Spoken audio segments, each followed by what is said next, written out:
Hello Libra, and welcome to your March 2023 reading.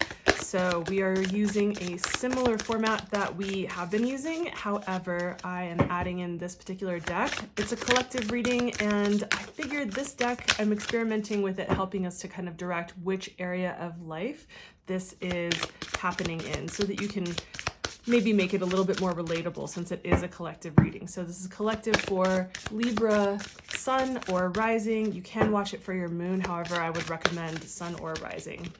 So, all right, I'm taking a look at the 12th house, and I know there's a bit of a glare. I've got a ton of natural light coming in because it snowed and it is like a white box everywhere outside of each of my windows. So we'll get into this more in depth as we move through the cards. I'm also going to pull your cards for the month. So we're going to take a look at the progression of the month for the beginning, middle, and end of the month. For the month of March. Look at that. All right. And what do we have for the end of the month for my Libras? And what is coming up as a challenge for you? And what is the spiritual guidance coming through for you? I felt like that card was the one, actually two cards there. All right, awesome. So let's just make sure that we can just get these in frame to make sure that they're in frame for you. Okay. Interesting month, Libra. I like it though. I like what I'm seeing so far. So, you know, and with the 12th house coming out first to help us kind of direct the reading for what area of life this might be most applicable to for you. I wasn't really sure about which direction this would go. So the 12th house can go a lot of different directions, right? The 12th house can be about letting go and really just like melting into the oneness, like melting and dissolving boundaries and trusting. Like I don't have this, I don't have a religious belief. However, there's a term that I've heard over the years that I could say really relates to the 12th house, which is like let go and let God. Right? So I would say let go and let the universe take the reins, essentially. So this is about trusting and having faith and allowing, it's definitely a very spiritual house. Of course, there are some very shadowy aspects with the 12th house. That's why it kind of sometimes gets a bad rap.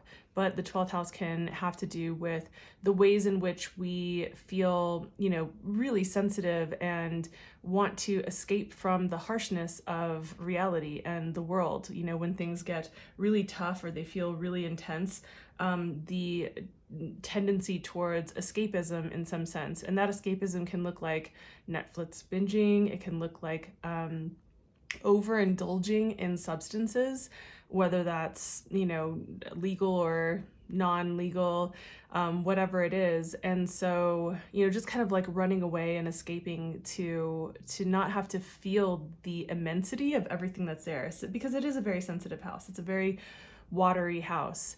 And so, so this definitely has to do with that realm of letting go, having faith, spirituality, I would say, and watching yourself around how you deal with the intensity of life and escapism and how that manifests in your world.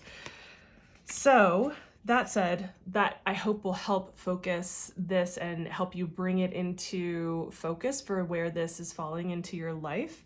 So we start out the month with the Magician, move into the King of Pentacles and the Eight of Pentacles, and we have the Page of Pentacles as a challenge. So I'm just seeing like a lot of earth energy, a lot of creation energy, a lot of very tangible things. So we'll get into that as we go forward, but I think it's already really interesting to see that happening here.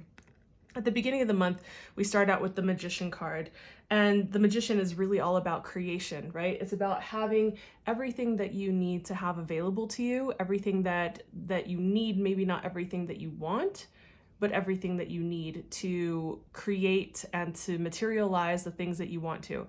People can call this, you know, a manifestation card. It's just such an overplayed word. I tend to kind of like use it or not use it, but yeah, materializing the things that you really want to create in this world, and that you have the capability, you have the ability. Like basically life is ripe at the beginning of the month with a lot of energy to be able to create what it is that you're wanting to create the most in your life, to make it materialize. Now, does that mean it's a guarantee? No, but just knowing that the resources are there and that it is available to you. So you have that there. That's a gift. In the beginning or in the middle of the month, we come into the King of Pentacles, right? And so there is this kind of build towards stability and wanting something to feel grounded and stable and secure, right? Wanting our financial resources, our physical environment, our tangible experience to feel more stabilized, right? The thing about also the King of Pentacles is that he's a very patient man, right? It takes time, like earth element takes time for things to develop, for things to build, for things to be created. And so as you go about creating your kingdom, essentially, you want to be aware of the fact that it's going to take some time to have these things build and create the foundation to work your way into this level of abundance or stability, you know. So that's just something to be aware of. This actually could, for some of you, I just got like, for maybe like, I don't know why I got the number 2. So for 2 of you who watch this, there is this opportunity coming through that has the potential to create this kind of vibe. So so that's what I'm seeing there. Towards the end of the month in March, we have the 8 of Pentacles, right? And the 8 of Pentacles is really about, well, you know, you could be in a place of study, developing a skill or a craft, being like in an apprenticeship of some kind. Maybe you have a mentor, or you're just in your field and trying to work on developing your skills and your craft so that you can progress, right? And so like we find that like at the end of the month, this is the energy that you're in, is continuing to develop things.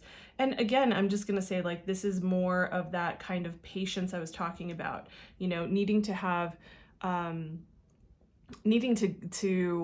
some patience with how long it takes for these skills to develop, for how long it takes for you to be able to utilize these skills in your world. Maybe if you're a student or you're an apprentice of some kind, you're working really hard to develop the skills fast so that you can maybe monetize it or put it to work. But you need to understand that you can't rush mastery, right? It takes time to get to a certain place. There are definitely leaps of faith and ways that you can like jump into life in these, you know, and make those leaps. And sometimes those risks are, you know, come with great rewards, and it is the time, but you need to be able to discern when that is the time and when it isn't. I'm not getting that this is one of those actual times. I'm getting that there is a build, that there is something developing and brewing, something you're wanting to create. And it's like, you know, you're building towards this and it's going to take some time. Now we come into what is the challenge that's coming up for you as you're going through this progression in the month.